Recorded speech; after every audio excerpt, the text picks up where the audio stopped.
അസ്സലാമു അലൈക്കും വറഹ്മത്തുള്ളാഹി വബറകാതുഹു. ഈ വർണ്ണാഭമായ വേദിയിൽ ഞാൻ നിങ്ങളോടൊരു കൊച്ചു കഥ പറയാം. എന്റെ കഥയുടെ പേര് പ്രജാക്ഷേമ തൽപരനായ ഒരു രാജാവ്. ധാരാളം ഇബാദത്തുകൾ ചെയ്ത ഖുർആൻ മനഃപ്പാഠമാക്കിയ മഹമൂദുൽ ലോഫന്തിയായിരുന്നു ആ രാജാവ്. തന്റെ രാജ്യത്തെ 7 പ്രവശ്യകളാക്കി പല നാട്ടുരാജാക്കന്മാർക്കുമായി അദ്ദേഹം വിഭജിച്ചു നൽകി. അതിൽ ഒരു രാജാവിന് സുന്ദരിയായ ഒരു മകളുണ്ടായിരുന്നു.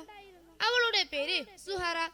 മഹമൂദുൽ ലോഫന്തിയുമായി അവളുടെ വിവാഹം ഉറപ്പിച്ചു വെച്ചിരിക്കുകയാണ്. ഒരു ദിവസം മഹമൂദുൽ ലോഫന്തി നായാട്ടിനായി ദേഹത്തെ എണ്ണ തേച്ച് കൊട്ടാര മട്ടുപ്പാവിലൂടെ ഉലാത്തുകയായിരുന്നു. ഖുർആൻ പാരായണത്തിൽ അതീവ തൽപരനായ മഹമൂദുൽ ലോഫന്തിയുടെ ആദരങ്ങളാൽ ഖുർആൻ സദാ മൊഴിഞ്ഞുകൊണ്ടിരുന്നു. ഓതി ഓതി ആലിമ്രാനിലെ 26-ാമത്തെ ആയത്തെത്തിയപ്പോൾ മഹമൂദുൽ ലോഫന്തിക്കൊരു സംശയം. എല്ലാ അധികാരങ്ങളും നൽകുന്നവനും എടുക്കുന്നവനും അല്ലാഹു ആണെങ്കിൽ ഈ സെക്കൻഡിൽ എന്റെ അധികാരം നീ എങ്ങനെ ഇല്ലാതാക്കും? അപ്പോൾ ഒരു ഭടൻ ഓടി വന്ന് പറഞ്ഞു, മഹാരാജാവേ മഹാരാജാവേ, കൊട്ടാര പൂമുറ്റത്ത് ഒരു പുലി. പുലിയോ? മഹാരാജാവ് പൂമുറ്റത്തെത്തി. കഴിവതും ഭടന്മാർ പുലിയെ ഓടിക്കാൻ ശ്രമിക്കുന്നുണ്ടായിരുന്നു. പക്ഷേ പുലി പിന്മാറുന്ന പ്രശ്നമില്ല. അവസാനം തന്റെ ഉടവാൾ പിടിച്ചൂരി പുലിക്കു നേരെ നീങ്ങി. പുലി ഇടതൂർന്നു നിൽക്കുന്ന കാട്ടിലേക്ക് ഓടിപ്പോയി. മഹമൂദുൽ ലോഫന്തി കുതിരപ്പുറത്തും.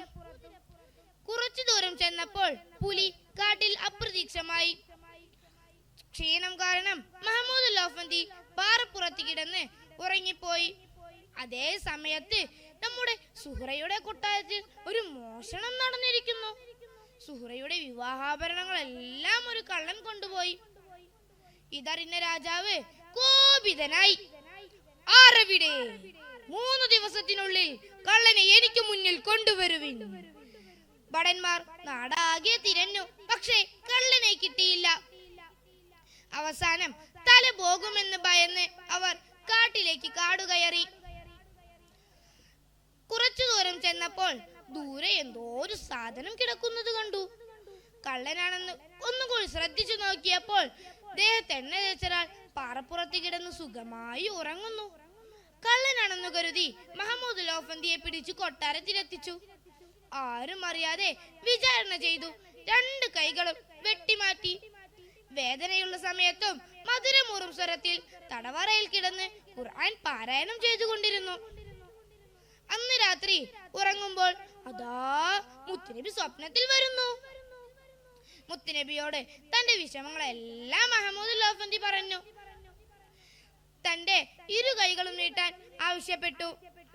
തിരുനബിയുടെ തിരുസ്പർശനങ്ങളേറ്റതും 2 കൈകളും പഴയ സ്ഥിതിയിലായി. ഇതൊരാളിൽ നിന്നും മറ്റൊരാളിലേക്ക് അങ്ങനെ കൊട്ടാരം മുഴുവൻ ഈ വാർത്ത പരന്നു. ഇതറിഞ്ഞ രാജാവ് തന്റെ കാൽക്കൽ വീണ് മാപ്പ് പറഞ്ഞു. രാജൻ, അങ്ങ് എന്നോടല്ലേ തെറ്റ് ചെയ്തത്, അതും അറിയാതെ? ഞാനോ എന്റെ രക്ഷിതാവായ അല്ലാഹുവിനോടാണ് തെറ്റ് ചെയ്തത്. അതിനുള്ള ശിക്ഷയാണ് എനിക്ക് ലഭിച്ചത്. കൂട്ടുകാരെ, അല്ലാഹു വിചാരിച്ചാൽ ഏത് കാര്യവും മാറി മറിയും എന്ന് നിങ്ങൾക്ക് മനസ്സിലായില്ലേ? ഇവിടെ നിർത്തുന്നു ഈ കഥ. അസ്സലാമു അലൈക്കും വറഹ്മത്തുള്ളാഹി